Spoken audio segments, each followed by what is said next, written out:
आदरणीय प्रधानमंत्री जी के नेतृत्व में पूरा देश लड़ रहा है। फर्स्ट वेव को कुशलतापूर्वक सामना करने के बाद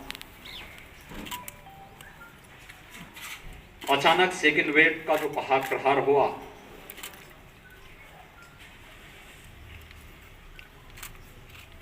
उस पर भी केंद्र सरकार के मार्गदर्शन में सभी राज्यों ने अपने अपने स्तर पर तैयारी भी की, कार्रवाई भी की। आबादी के हिसाब से देश का सबसे बड़ी आबादी का राज्य उत्तर प्रदेश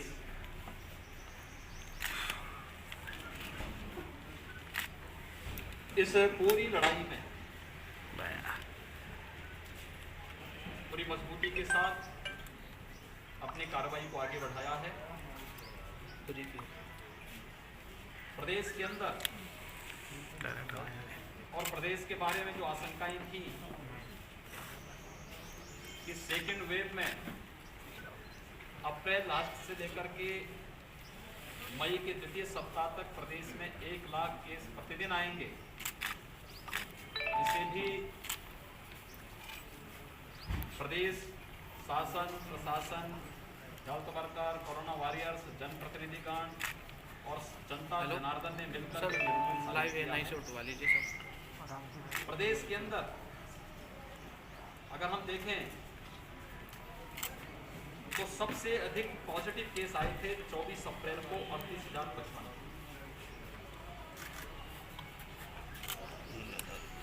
अप्रैल के अंतिम सप्ताह में अगर हम देखें तो हमारी पॉजिटिविटी रेट ज्यादा थी, रिकवरी कम थी। 30 अप्रैल तक पहुंचते पहुंचते प्रदेश के अंदर एक्टिव केस की संख्या 3,10,000 हो गई। और मुझे आप सबको आज अवगत कराते हुए प्रसन्नता है कि लगातार पॉजिटिविटी रेट में गिरावट आई है। जो पॉजिटिविटी रेट प्रदेश के अंदर एक समय में लगभग 16.5% थी, आज वह घट करके पूरे प्रदेश के अंदर अगर हम देखें तो ये लगभग 3.5% के आसपास रह गई है। एक्टिव केस जो 30 अप्रैल को 3,10,000 थे, वह अब प्रदेश में केवल 1,49,000 मात्र रह गए हैं। यानी 1,61,000 लोग रिकवर होकर के घर जा चुके हैं, उनकी स्वस्थ होकर के घर जा चुके हैं। मात्र पिछले 16 दिन का प्रदेश के अंदर का परिणाम है, रिजल्ट है। उत्तर प्रदेश देश के अंदर सर्वाधिक टेस्ट करने वाला राज्य है। अब तक हम लोगों ने 4.5 करोड़ कोरोना के टेस्ट प्रदेश के अंदर संपन्न किए हैं और लगातार इस कार्रवाई को हम आगे बढ़ा रहे हैं। हमारी जो रिकवरी रेट है वर्तमान में 90% है। प्रदेश में हम लोगों ने अब तक जो वैक्सीन 1.5 करोड़ लोगों को वैक्सीन दे चुके हैं। 18 प्लस के लोगों को भी, 18 से 44 वर्ष की उम्र के लोगों को भी 4,15,000 ऐसे युवाओं को वैक्सीन प्रदेश में उपलब्ध कराया जा चुका है। हम फेज वाइज जनपदों की संख्या इसके साथ जोड़ रहे हैं और उस क्रम में फर्स्ट वेव में L1 फैसिलिटी की ज्यादा आवश्यकता थी, जो हॉस्पिटल में बेड्स की आवश्यकता थी। उस समय हमारे पास 1,16,000 L1 फैसिलिटी के बेड्स थे और L2 L3 फैसिलिटी के कुल 23,000 बेड्स थे। लेकिन सेकेंड वेव में आपने देखा होगा संक्रमण बहुत तीव्र होने के कारण अचानक ऑक्सीजन की मांग हुई,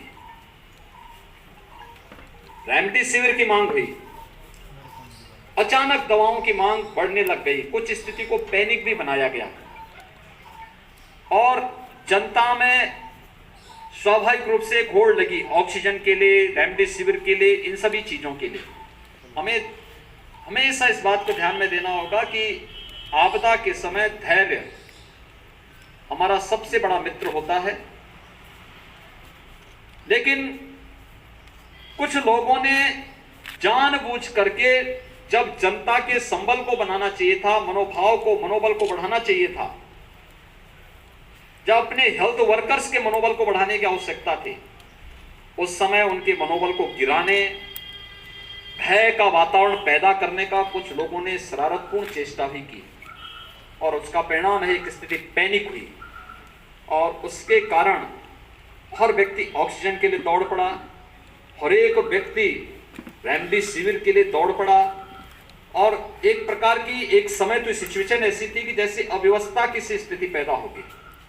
लेकिन ईश्वर की कृपा से, सभी लोगों के सहयोग से स्थिति नियंत्रण में की गई और आज पूरी तरह स्थिति नियंत्रण में है और हर व्यक्ति को यह व्यवस्था दी जा रही है कि वह वहां पर, हम लोगों ने इस दौरान ऑक्सीजन की सप्लाई, आपने पहली बार देखा होगा कि ऑक्सीजन की सप्लाई हमें बाहर से मंगानी पड़ी।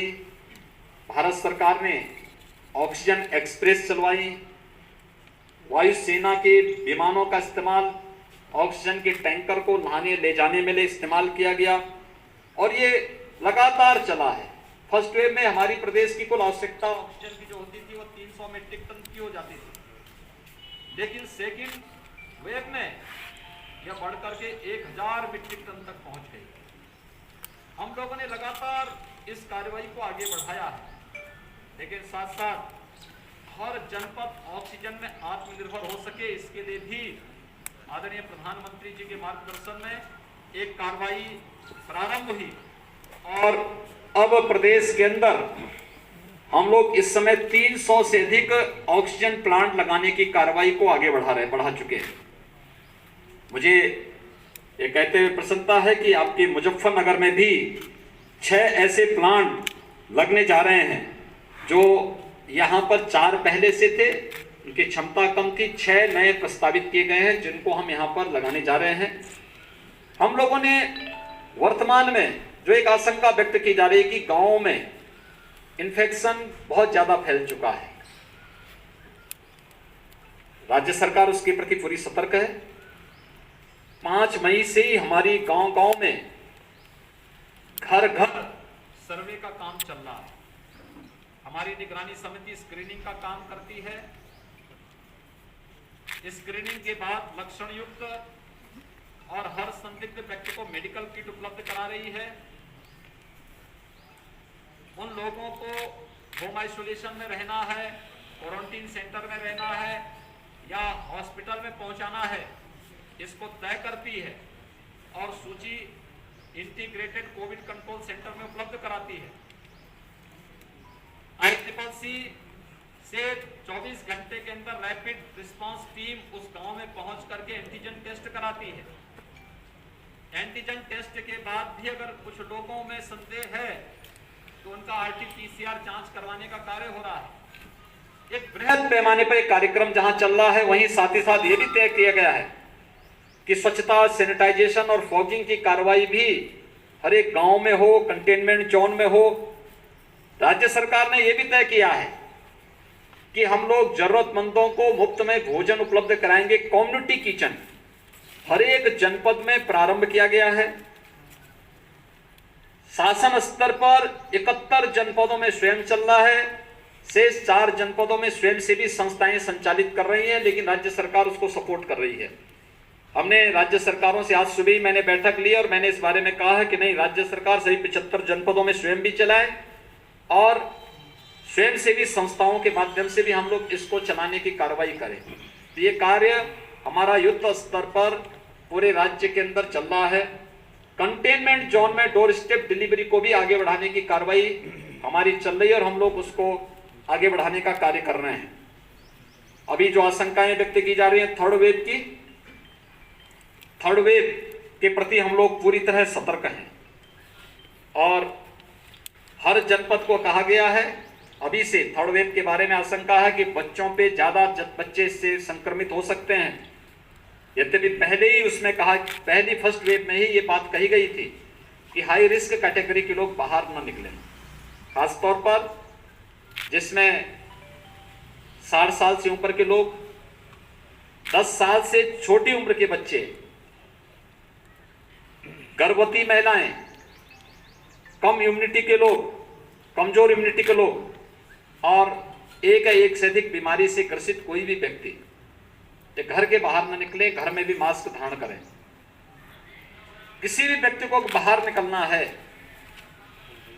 जो शेष अन्य लोग हैं, आवश्यक कार्य से बाहर निकलना हो तो मास्क जरूर पहने और 2 गज की दूरी का जरूर पालन करें। थर्ड वेव के बारे में, जो बच्चों के बारे में आशंका व्यक्त की जा रही है, राज्य सरकार ने अभी से अपनी तैयारी कर ली है।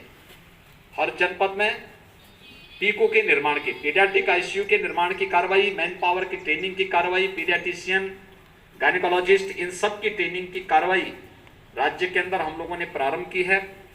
ब्लैक फंगस की भी एक, पोस्ट कोविड पेशेंट में ब्लैक फंगस की एक नई चैलेंज हमारे सामने आई है। कुछ मामले प्रदेश के अंदर आए हैं, उनके उपचार की व्यवस्था की जा रही है। एक एडवाइजरी पूरे प्रदेश के अंदर जारी की गई है कि ब्लैक फंगस के अलावा पोस्ट कोविड कोई भी ऐसी समस्या देखने को मिलती किसी पेशेंट में, तो उनके लिए एक अलग वार्ड बना करके उनके मुफ्त में उपचार की व्यवस्था प्रत्येक जनपद में प्रारंभ की जाए, जिससे हर एक व्यक्ति की जान हमारे लिए महत्वपूर्ण है, उसको बचाया जा सके और हर एक व्यक्ति को के जीवन को बचा करके हम लोग उसकी ऊर्जा का उपयोग समाज के लिए और राष्ट्र के लिए कर सकें। आप सबसे मेरी अपील है, राज्य सरकार ने अपने स्तर पर जो कार्रवाई की है, केंद्र सरकार जो कार्रवाई कर रही है, खासतौर पर केंद्र सरकार ने हर एक गरीब को 5 किलो यूनिट यानी पर यूनिट 5 किलो खाद्यान्न उपलब्ध करवाने की कार्रवाई शुरू की है। प्रदेश के अंदर 20 मई से खाद्यान्न वितरण होगा। राज्य सरकार ने जून, जुलाई, अगस्त 3 महीने के लिए हर पात्र गृहस्थी और अंत्योदय कार्ड धारक के साथ साथ हर जरूरतमंद को खाद्यान्न उपलब्ध करवाने, निःशुल्क खाद्यान्न उपलब्ध कराने की कार्रवाई को अपनी मंजूरी दी है। इसके साथ ही जो डेली कमाने वाले लोग हैं, श्रमिक हैं, स्ट्रीट वेंडर हैं, माली है, कुली है, कलेदार है, नाव है, धोबी है, मोची है, इन सभी लोगों को 1000 रुपये का भरण पोषण भत्ता भी प्रदेश सरकार ने अपनी स्वीकृति दी है। ये जून माह में सभी लोगों को मिलना प्रारंभ हो जाएगा। आप सबसे मेरी अपील है कि समाज को जागरूक करने और इस महामारी से मजबूती के साथ लड़ने में, प्रत्येक नागरिक को तैयार करने में, जागरूक करने में आपकी बड़ी भूमिका हो सकती है। आपके माध्यम से मैं सबसे अपील करूंगा, हम कोरोना प्रोटोकॉल का पालन प्रत्येक व्यक्ति करे। हर व्यक्ति अनावश्यक कोई भी घर से बाहर ना निकले, लेकिन अगर किसी को घर के बाहर निकलना ही हो तो मास्क जरूर पहने, 2 गज की दूरी का पालन जरूर करें। अगर कोरोना के इस प्रोटोकॉल का पालन हर व्यक्ति करता है तो कोरोना के खिलाफ देश की लड़ाई को विजयी बनने में बहुत देर नहीं लगेगी और इस महामारी से, इस सदी की सबसे बड़ी महामारी से हम सफलतापूर्वक विजयी बनने में हमें सफलता प्राप्त होगी। धन्यवाद जी।